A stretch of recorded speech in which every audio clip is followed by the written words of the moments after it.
요한복음 20장과 21장 성경 본문을 통해 부활의 의미라는 제목으로 하나님의 말씀을 증거하겠습니다. 오늘은 우리가 잘 아는 것처럼 부활 주일입니다. 부활은 역사적 사실입니다. 누군가 예수님의 시신을 훔쳐간 것이라면 부패한 시신에서 굳이 수의를 벗겨냈겠습니까? 오늘 본문 요한복음 20장 6절과 7절을 교대로 읽겠습니다. 6절입니다. 시몬 베드로도 그를 뒤따라왔다. 그가 무덤 안으로 들어가 보니 삼배가 놓여 있었고 예수의 머리를 싸맸던 수건은 그 삼배와 함께 놓여 있지 않고 한 곳에 따로 개켜 있었다. 부활은 역사적 사실입니다. 부활이 없는 기독교는 능력이 없는 헛것이 되고 맙니다. 하나님의 아들 예수는 인간이 되셨고 우리 죄를 위하여 십자가에 죽으셨으며 사흘 만에 죽음 가운데서 다시 살아나셨고 하늘로 올라가신 예수는 다시 오실 것입니다. 대부분이 부활을 믿지 않는 유대 사회에서 유대인 남자들인 제자들이 예수가 부활했다는 거짓 소문을 만들어 그것을 위해 목숨을 걸고 전도하고 그 내용을 문서로 기록할 가능성은 단 1%도 없습니다. 예수님의 제자들은 그러다 치더라도 부활을 전하는 제자들을 핍박하고 감옥에 가두었던 바울이 변화되어서 부활의 복음을 이방인에게 전한 사실은 부활이 역사적 사실이 아니라면 설명할 수가 없습니다. 더구나 이 부활한 예수를 최초로 만난 사람은 바로 마리아였습니다. 죽은 예수가 부활했다는 가짜 소문을 만들어내려고 했다면 증인으로서 효력이 없는 여자를 내세우지 않았을 겁니다. 요한복음 20장 1절 제가 읽고 18절은 같이 읽습니다. 주간의 첫날 이른 새벽에 막달라 사람 마리아가 무덤에 가서 보니 무덤 어귀를 막은 돌이 이미 옮겨져 있었다. 18절 같이 봅니다. 막달라 사람 마리아는 제자들에게 가서 자기가 주님을 보았다는 것과 주님께서 자기에게 이런 말씀을 하셨다는 것을 전하였다. 부활을 부정하는 주장들이 있습니다. 첫 번째, 기절설. 예수님이 잠깐 기절했다가 깨어났다는 주장입니다. 근데 예수의 죽음은 로마 군인들이 확인했습니다. 그들은 사형 집행 전문가들입니다. 만약 그들이 실수했다면 그들이 사형을 당했을 겁니다. 두 번째는 도난설입니다. 예수의 제자들이 예수님의 시신을 훔쳐갔다는 것입니다.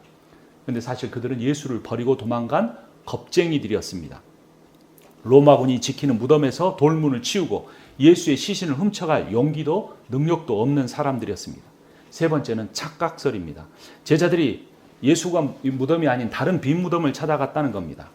그런데 예수님이 묻힌 무덤은 여러 시신이 있는 공동묘지가 아니었습니다. 아리마대 요셉의 개인 묘지였고 다른 곳에 별도로 있었습니다. 뿐만 아니라 여인들은 예수님의 그 몸에 향품을 바르기 위해서 부활절 전날 그 무덤의 위치를 확인하기까지도 했습니다. 부활은 역사적 사실입니다. 첫 번째, 부활은 구약이 예언하고 신약 성경이 확증한 고린도전서 15장에 확증된 내용입니다. 두 번째, 예수의 시신이 없습니다. 빈 무덤이 기독교의 상징입니다.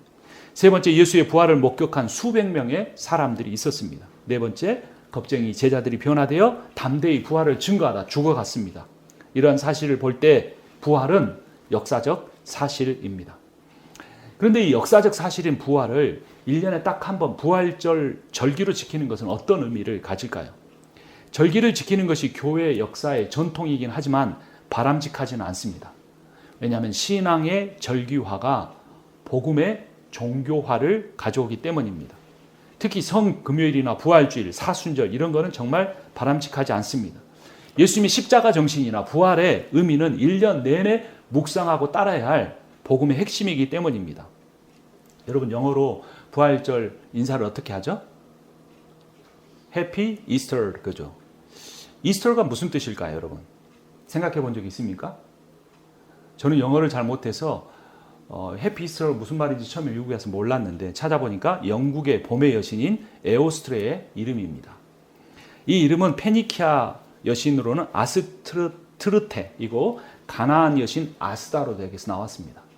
구약 성경에서 섬기지 말라고 한 여신의 이름을 가지고 해피 이스터라고 부활절 인사를 하고 있는 겁니다. 기독교를 믿는 국가들이 사순절, 그러니까 예수님이 부활하기 전 40일 동안에 고기나 달걀을 절대 먹지 않았습니다. 그래서 부활절이 되면 큰 파티를 여는 겁니다. 그래서 그동안에 이 닭들이 낳았던 달걀을 다 모아놨다가 한꺼번에 삶아서 그것을 고기와 함께 마음껏 먹었습니다. 그래서 달걀에서 병아리가 깨져 나오는 것이 마치 무덤 속에 예수님이 나오는 것 같은 그런 의미여서 기념하는 의미를 부여한 겁니다. 근데 여러분 사실 그런 의미를 살리려면 달걀을 삶으면 안 되잖아요. 차라리 40일 동안 아이들하고 그 닭이 어떻게 품었는가 보고 부활절 날 딱 깨고 나오면 뭐 이걸 가지고 부활절 기념할 수도 있겠지만 삶은 달걀을 가지고 의미 부여하기는 쉽지 않습니다. 십자가의 고난이나 부활의 정신대로 살지 않은 공동체일수록 화려하고 종교적인 부활절 행사를 만들어서 지키려고 합니다. 부활하신 예수는 칸타타를 만들어서 찬양하라고 하지 않으셨습니다. 달걀을 나누어 주라고도 하지 않으셨습니다. 대신 이런 말씀하셨습니다. 서로 용납하라. 서로 사랑하라. 다른 사람보다 더 겸손한 모습으로 섬기면서 살라고 말씀하셨고 그 말씀을 실천한 것이 십자가의 죽음과 부활의 의미인 겁니다. 용서하기 힘드니까, 섬기며 살기 힘드니까, 거룩하게 살기 힘드니까 달걀이나 삶아서 나누어주고 칸타타 부르면서 1년에 한 번 행사로 부활절을 넘기려고 하는 것입니다. 부활주일의 참된 의미는 내가 내 인생의 왕된 삶의 자리에서 내려와 부활하신 주님께 그 왕의 자리를 돌려드리는 날인 겁니다. 그리고 1년 내내 노력해서 다음 부활절 때 다시 한번 그것을 확인해 봐야 할 겁니다. 사람에게는 왕을 만들고 그 왕을 섬기려고 하는 본능이 있습니다. 그래서 세상에 수백 종류의 왕이 있습니다. 그런데 자기 백성을 위해 죽는 왕은 예수뿐입니다. 예수께서만 우리 죄를 위하여 죽으셨고 우리의 영생을 위하여 부활하셨으니 예수만이 우리의 왕이십니다. 그리고 우리는 예수만 경배하고 예수만 따라가는 삶을 살아야 합니다. 예수께서 자신을 위해 살지 않으셨고 교회를 위해 죽고 부활하셨기 때문에 교회도 교회 자체를 위해서 존재해서는 안 됩니다. 교회는 이웃을 위해 존재해야 되고 교회는 세상을 위해 특별히 연약한 사람들을 위해 존재해야 합니다. 교회에 모인 사람들이 자기끼리 모여서 자기끼리 복받고 자기끼리 행복한 공동체를 이루려고 하는 것은 영적인 눈이 아직 띄지 않았기 때문입니다. 여러분 사람에는 이 몸에도 눈이 있는데 마음에도 눈이 있습니다. 그래서 마음의 눈이 떠져야 영적인 깨달음을 얻고 바른 믿음을 갖게 됩니다. 그런데 오늘 본문에 나오는 예수님을 어떻게 보면 가장 사랑했던 마리아조차도 부활한 예수를 알아보지 못하는 것을 볼 수 있습니다. 예수님이 내가 십자가에 죽고 사흘 만에 살아나려고 한 그 말씀을 마음의 눈이 떠지지 않아서 믿지 못했던 겁니다. 요한복음 20장 봅니다. 14절을 제가 읽고 16절을 함께 읽습니다. 이렇게 말하고 뒤로 돌아섰을 때 그 마리아는 예수께서 서 계신 것을 보았지만 그가 예수인 줄은 알지 못하였다. 16절 봅니다. 예수께서 마리아야 하고 부르셨다. 마리아가 돌아서서 히브리 말로 라부니 하고 불렀다. 그것은 선생님이라는 뜻이었다. 14절에서 알아보지 못했지만 16절에 사용한 라부니는 그 마리아가 예수님을 부르던 호칭이었습니다. 예수님이 부활하셨다는 것을 자기 앞에 서 계신 분이 예수라는 사실을 깨닫게 된 것입니다. 살다 보면 그렇게 깨달아 보려고 애를 써도 그 깨달아지지 않았던 그런 경험들이 있습니다. 구원은 사람의 지혜나 노력으로 얻는 성과물이 아니고 예수께서 성령을 통하여 깨닫게 해주시는, 예수께서 성령을 통해 거듭나게 해주시는 은혜가 있어야만 하는 것입니다. 그래서 오늘 설교의 제목이 부활신앙의 의미인데 부활신앙이란 마음의 눈이 떠지는 겁니다. 마음의 눈이 밝아지는 겁니다. 에베소서 1장 18절을 보면 여러분의 마음의 눈을 밝혀주셔서 하나님의 부르심에 속한 소망이 무엇이며 성도들에게 베푸신 하나님의 영광스러운 상속이 얼마나 풍성한 것인지 여러분이 알게 되기를 바랍니다 라고 말합니다. 그러나 그 마음의 눈이 열리지 않았던 마리아는 슬퍼서 울 수밖에 없었습니다. 20장 15절 말씀 우리 함께 읽습니다. 예수께서 마리아에게 말씀하셨다. 여자여 왜 울고 있느냐? 누구를 찾느냐? 마리아는 그가 동산지기인 줄 알고 여보세요 당신이 그를 옮겨 놓았거든 어디에다 두었는지 내게 말해 주세요. 내가 그를 모셔가겠습니다 하고 말하였다. 그토록 사랑했던 예수님의 무덤 앞에서 통곡하고 있었습니다. 그녀는 십자가에 죽으신 예수만을 찾고 있었기 때문에 울 수밖에 없었습니다. 그녀의 눈물에 가려 부활하신 예수를 보지 못한 것입니다. 여러분 신앙생활하면서 십자가의 속죄에만 머물러 있지 마십시오. 부활의 기쁨에 참여하십시오. 그런데 여기서 한 가지 질문이 생깁니다. 예수는 왜 사랑하는 마리아에게 자신의 죽음을 통해 슬픔을 주셨을까? 그 이유는 죽음이 없이는 부활도 없기 때문입니다. 고통이 없이는 구원이 없기 때문입니다. 내 삶에서 겪는 고통, 고난을 이상히 여기지 마십시오. 현재 겪는 고난은 장차 받을 영광과 비교할 수 없다고 로마서 8장 18절이 가르쳐 줍니다. 나아만 장군은 나병이 낫기 전에 작은 요단강에 들어가야 하는 수모를 겪어야 했습니다. 요셉은 총리가 되어 자신의 가족을 다 구원하기 전에 형들에게 팔리고 누명을 쓰고 감옥에 갇혀야 했습니다. 나오미는 다윗 왕의 고조모가 되기 전에 남편을 잃고 아들을 잃고 귀향해야 했습니다. 다윗은 이스라엘의 위대한 왕이 되기 전에 아버지와 왕과 아들에게 배신을 당해야 했습니다. 이와 마찬가지로 예수 그리스도는 부활의 왕이 되기 전에 골고다 언덕에서 비참하게 죽으셔야 했습니다. 여러분 삶에 어떤 고난이 있든 아픔이 있든 자신의 힘으로 해결할 수 없는 치유될 수 없는 상처가 있든 그것으로 슬퍼하고 울고 앉아있지만 마십시오. 이제 부활 주일입니다. 그 부활의 능력으로 여러분이 그 부활의 주님과 연합할 때 우리는 새로운 기쁨의 삶을 살아갈 수 있습니다. 부활의 믿음을 가지십시오. 부활의 믿음은 가난한 사람을 부유하게 합니다. 부활의 믿음은 약한 사람을 강하게 합니다. 부활의 믿음은 죽음과 같은 고통스러운 삶을, 고통스러운 기억을 견뎌내는 것입니다. 그러므로 아플 때마다 구원을 노래하십시오. 내 인생이 죽은 것 같은 때마다 부활을 소망하십시오. 그 부활하신 예수 그리스도가 지금 하나님 보좌 우편에서 우리를 위하여 중보하고 계시기 때문에 이 세상 어떤 것도 우리 인생에 부어지는 그 하나님의 사랑에서 끊을 수가 없습니다. 사망과 죄의 권세로 세상을 다스리던 우리를 괴롭게 하던 사탄은 예수의 십자가로 인해 고소할 권한을 다 잃어버렸고 예수의 부활로 인하여 우리를 다스릴 권세를 모두 다 잃어버렸습니다. 십자가의 구속은 우상에게 종이 되어 살아가는 우리들을 해방시켜 주었고 예수의 부활은 해방된 우리를 새로운 삶을 살아갈 수 있는 능력을 부어줍니다. 여러분 사람은 자유인으로 살아가는 것 같지만 재물이나 성공이나 명예나 자녀, 사랑과 같은 자신 인생에서 추구하는 것에 노예가 되어서 살아갑니다. 그런 노예된 삶에서 우리가 예수와 함께 십자가에 죽고 예수와 함께 다시 살아가는 이 부활 신앙만이 우리를 해방시켜주는 유일한 길입니다.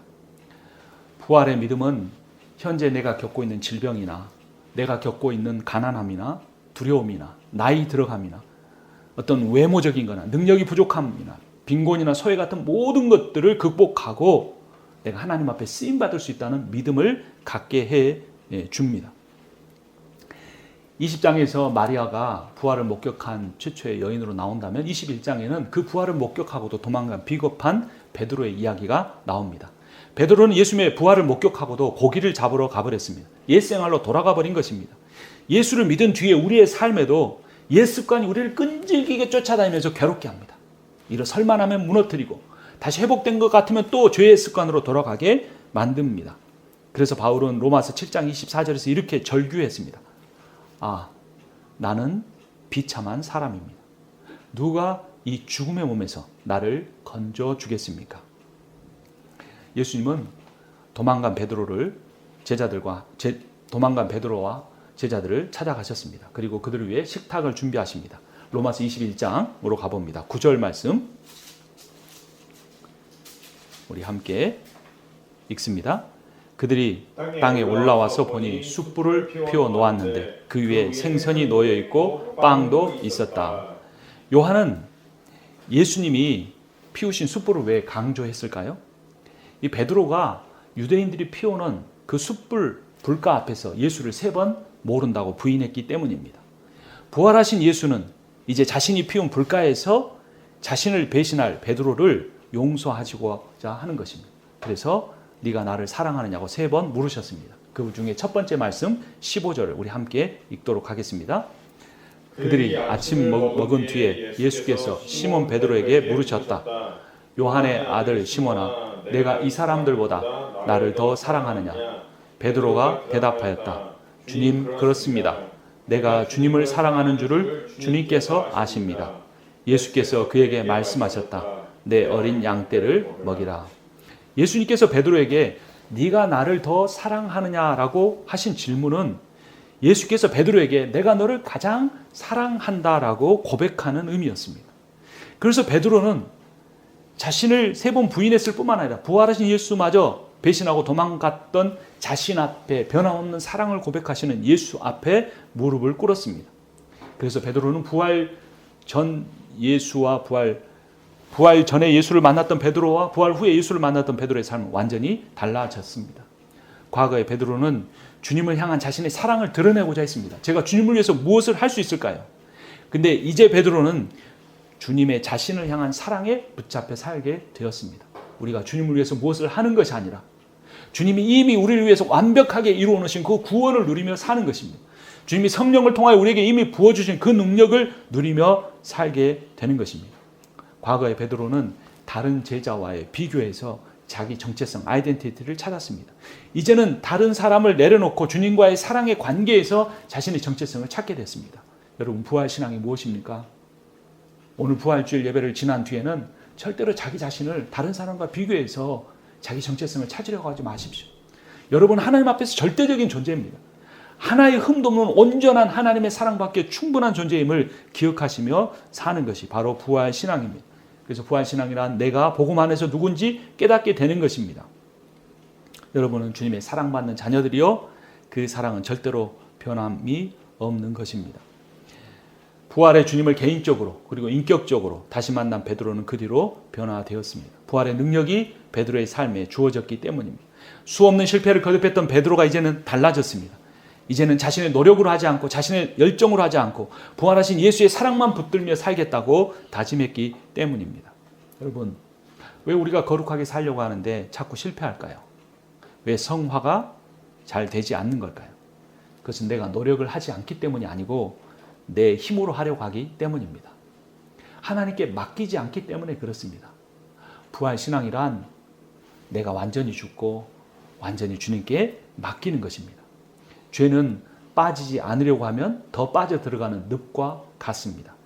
사람의 힘으로 노력으로 하면 힘들고 실패할 수밖에 없는 것입니다.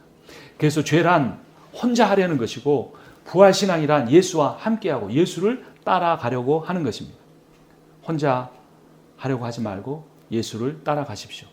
목사를 따르려고 하지 말고 예수를 따르려고 하십시오. 목사든 장로든 성도든 간에 함께 예수를 따라가는 공동체를 이루어 가기를 원합니다. 그래서 예수를 믿게 되면 나는 할 수 있다. I can do it 이라고 말하지 않습니다. 저는 할 수 없습니다. I can do nothing 이라고 말하게 됩니다. 조금 더 정확하게 말하면 주님 없이는 아무것도 할 수 없습니다. I can do nothing without you. 그러나 주님과 함께라면 나는 모든 것을 할 수 있습니다 라고 고백하는 것입니다. 그래서 부활신앙이란 죽어야 사는 신앙입니다. 여러분, 죽어야 삽니다. 죽어야 부활합니다. 욕망도 죽고 자아도 죽고 내 힘으로 살아보려고 하는 생명조차 죽을 때, 예수 안에서 죽을 때야 예수 안에서 영생의 부활의 기쁨과 능력을 누리며 살 수 있게 되는 것입니다. 예수를 위해 목숨을 바치겠다고 했던 베드로의 인간적 열정의 신앙이 죽어버리고 부활하신 예수가 베드로를 끌고 가는 신앙이 살아나게 되었습니다. 사실 우리 성김의 교회는 작은 공동체입니다. 아무것도 할 수 없습니다. 그러나 역설적으로 우리가 아무것도 할 수 없다고 인정할 때 부활하신 주님을 쫓아가게 되면 우리는 무엇이라도 할 수 있습니다. 이런 부활의 소망을 헬라어로 엘피다라고 합니다. 엘피다, 확신적 소망입니다. 세상의 소망은 언제든 끊길 수 있지만 이 부활의 소망만은 절대로 끊어지지 않는 것입니다. 이 엘피다의 부활의 소망이 우리 일상생활의 어려움과 역사적인 고난을 다 이길 수 있습니다. 이 부활 신앙만이 코로나 팬데믹이 주는 공포와 단절을 이기고 극복할 수 있게 해줍니다. 이 부활 신앙만이 우리의 연약함과 실패를 극복할 수 있게 해줍니다. 여러분, 예수 그리스도가 부활하셨다는 사실보다 더 큰 희망이 여러분에게 없습니까? 이 부활 신앙만이 여러분의 우리의 연약함과 실패를 극복할 수 있는 유일한 능력이라는 사실을 믿으시기를 바랍니다. 부활하신 주님을 만난 뒤에 새롭게 태어난 베드로는 자신이 기록한 베드로전서 1장 3절에서 이렇게 고백했습니다. 하나님께서 그 크신 자비로 우리를 새로 태어나게 하셨습니다. 그리하여 그는 죽은 사람들 가운데서 예수 그리스도가 부활하심으로 말미암아 우리로 하여금 산 소망을 갖게 해 주셨습니다. 부활 전에 베드로는 다른 제자보다 더 인정받는 사람이 되고 싶어 했습니다. 그러나 예수의 부활을 통해 자신의 죽음과 부활을 경험한 베드로는 변화되었습니다. 어쩔 수 없는 슬픔을 당하는 사람을 위로하는 겸손한 사람이 된 것입니다. 그래서 이어지는 베드로전서 1장 6절에서 이렇게 말합니다. 그러므로 여러분이 지금 잠시 동안 여러 가지 시련 속에서 어쩔 수 없이 슬픔을 당하게 되었다 하더라도 기뻐하십시오. 부활하신 주님을 바라보십시오라고 위로했습니다. 여러분 삶이 시련 속에 있습니까? 그 힘듦으로 인하여 슬픔 가운데 살아가고 있습니까? 슬픔을 이기려 하지 말고 자신을 이기려고 하십시오. 자신을 버리십시오. 자신을 죽이십시오. 사랑으로 자신을 낮출 때 사랑의 힘이 생겨납니다. 사랑으로 자신의 생명을 버리는 사람만이 부활의 권세를 소유하며 살 수 있습니다. 크리스천은 죽기 위해서 사는 사람이 아니라 살기 위해서 죽는 부활의 산 소망을 가진 사람입니다. 이런 부활의 신앙을 가지고 이번 한 주간도, 아니 다시 돌아오는 부활 절기까지 자신의 자아를 날마다 내려놓고 부인하며 부활의 소망을 바라보며 살아가는, 그 부활의 소망으로 승리하는 여러분과 제가 되기를 주님의 이름으로 축원합니다. 기도하겠습니다. 살아계신 하나님 아버지, 우리를 붙잡아 주시고 우리를 인도하여 주셔서 오늘 이 자리까지 오게 해주신 것을 감사합니다. 아버지 하나님, 우리가 부활 신앙을 가지고 살아가기 원합니다. 부활 신앙이란 우리가 죽어야 가질 수 있는 것이라고 배웠사오니 우리가 인생에서 당하는 시련과 고통을 우리 힘으로 이기려고 하지 아니하고 오히려 우리의 자아를 부인하고 우리의 자아를 죽음 가운데 내어줄 때 부활의 참 소망을 가지며 살아갈 수 있도록 인도하여 주시옵소서. 이 말씀 주신 주님께서 그런 부활 신앙을 가지고 살아가게 해주실 것을 믿고 감사드리며 우리 주 예수 그리스도의 이름으로 기도합니다. 아멘. 이제는 우리 주 예수 그리스도의 은혜와 하나님 아버지의 크고도 놀라우신 사랑과 성령의 위로하시고 교통하시고 충만케 하시는 역사하심이 오늘도 주님 앞에 또 한 번의 예배를 드리고 부활 신앙을 가지고 살아가기를 다짐하는 모든 이들 가운데 지금부터 영원토록 함께 있기를 축원하옵나이다. 아멘. 찬양하겠습니다.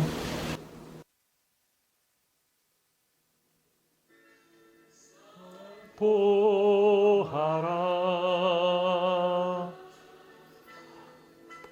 부활하신 영광의 주, 아름다운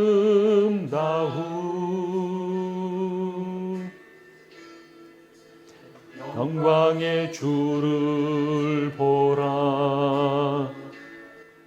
보좌에 앉으신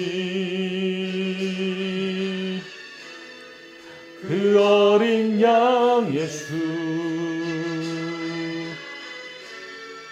다 무릎 꿇고서 주 경배하리라.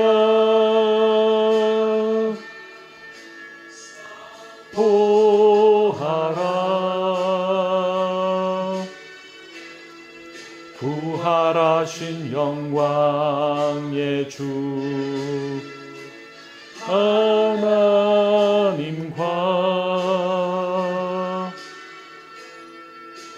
화목하게 하신 주, 찬송과 존귀와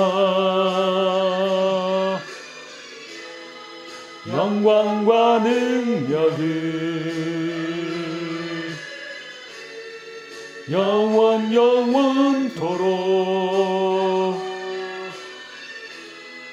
받아주옵소서. 찬송과 존귀와 영광과 능력을 영원토록 받아주옵소서.